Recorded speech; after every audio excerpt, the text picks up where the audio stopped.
ओम श्री गणेशाय नमः। ओम गं गुरुवे नमः। ओम नमः शिवाय। शिवजी सदा सहाय।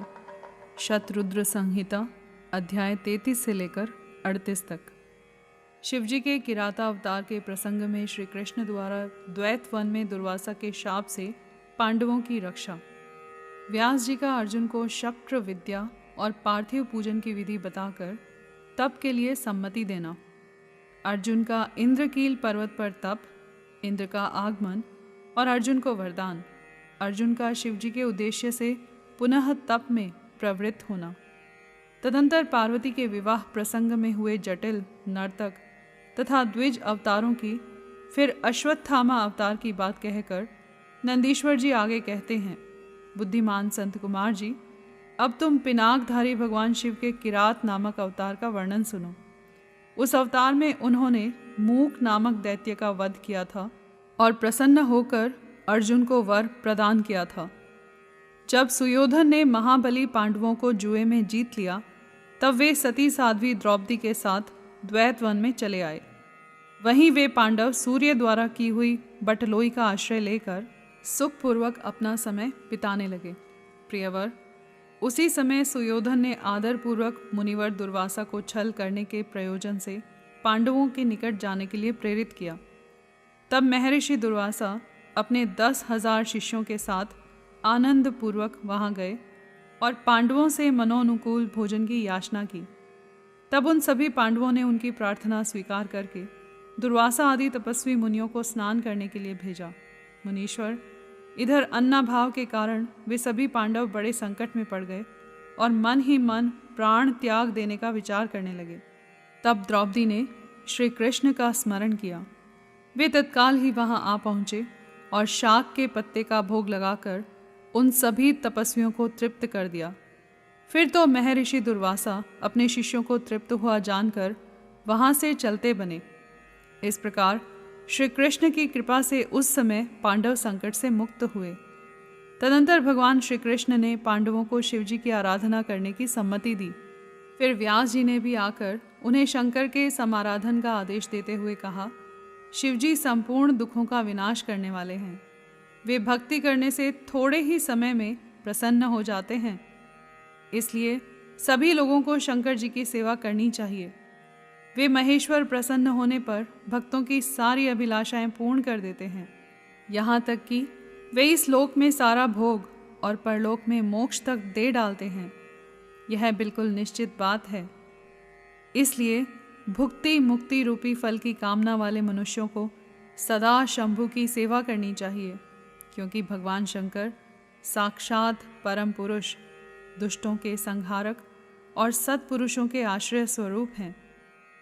अब अर्जुन पहले दृढ़तापूर्वक शक्र विद्या का जप करे, तब इंद्र पहले परीक्षा लेंगे, पीछे संतुष्ट हो जाएंगे।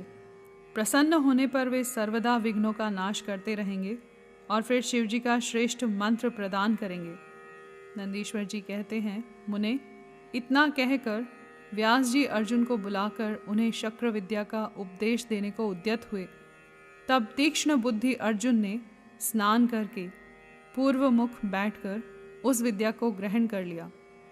फिर उदार बुद्धि मुनिवर व्यास जी ने अर्जुन को पार्थिव लिंग के पूजन का विधान बतलाकर उनसे कहा।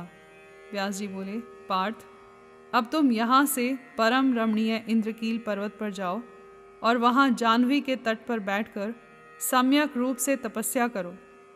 यह विद्या अदृश्य रूप से सदा तुम्हारा हित करती रहेगी। अर्जुन को ऐसा आशीर्वाद देकर व्यास जी पांडवों से कहने लगे, नृप श्रेष्ठों, तुम सब लोग धर्म पर दृढ़ बने रहो। इससे तुम्हें सर्वथा श्रेष्ठ सिद्धि प्राप्त होगी। इसमें अन्यथा विचार करने की आवश्यकता नहीं है। नंदीश्वर जी कहते हैं, मुने, इस प्रकार मुनिवर व्यास उन पांडवों को आशीर्वाद दे तथा शिवजी के चरण कमलों का स्मरण करके तुरंत ही अंतर्धान हो गए। उधर शिव मंत्र के धारण करने से अर्जुन में भी अनुपम तेज व्याप्त हो गया। वे उस समय उद्दीप्त हो उठे। अर्जुन को देखकर सभी पांडवों को निश्चय हो गया कि अवश्य ही हमारी विजय होगी, क्योंकि अर्जुन में विपुल तेज उत्पन्न हो गया है। जब उन्होंने अर्जुन से कहा, व्यास जी के कथन से ऐसा प्रतीत होता है कि इस कार्य को केवल तुम ही कर सकते हो, यह दूसरे के द्वारा कभी भी सिद्ध नहीं हो सकता। अतः जाओ और हम लोगों का जीवन सफल बनाओ। तब अर्जुन ने चारों भाइयों तथा द्रौपदी से अनुमति मांगी। उन लोगों को अर्जुन के विचोह का दुख तो हुआ, पर कार्य की महत्ता देखकर सभी ने अनुमति दे दी। फिर तो अर्जुन मन ही मन प्रसन्न होते हुए उस उत्तम पर्वत इंद्रकील को चले गए।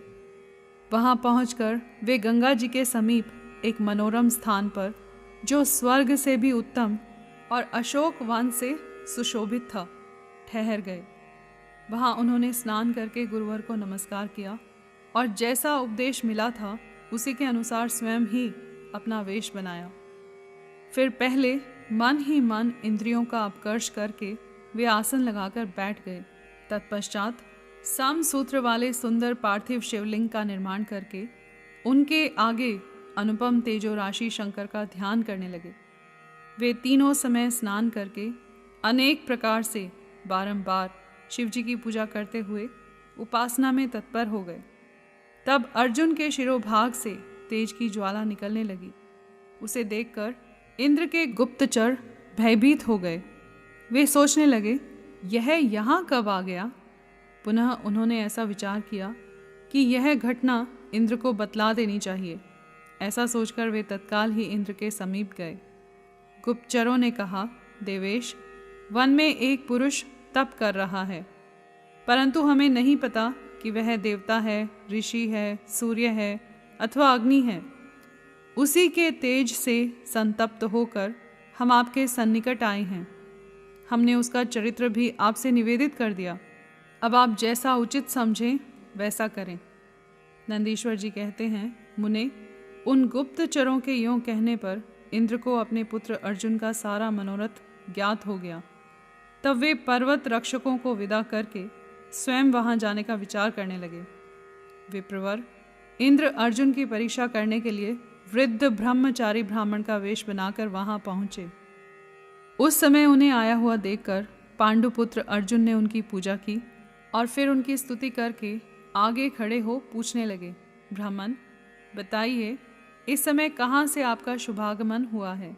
इस पर ब्राह्मण वेशधारी इंद्र ने अर्जुन को ऐसे वचन कहे जिससे वह तप से डिग जाए।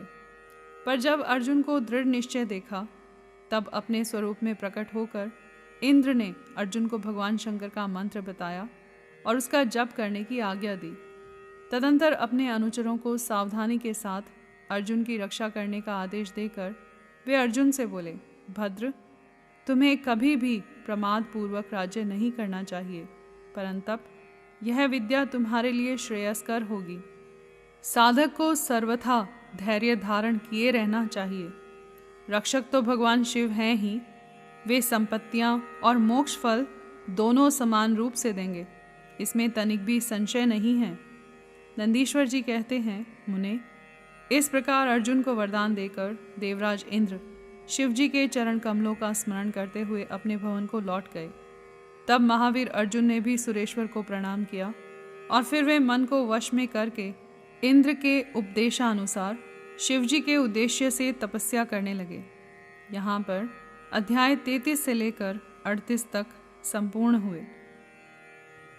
कर्पूर गौरम करुणावतारम संसार सारम भुजगेंद्रहारम सदा वसंतम हृदयारविंदे भवम भवानी सहितम नमामि।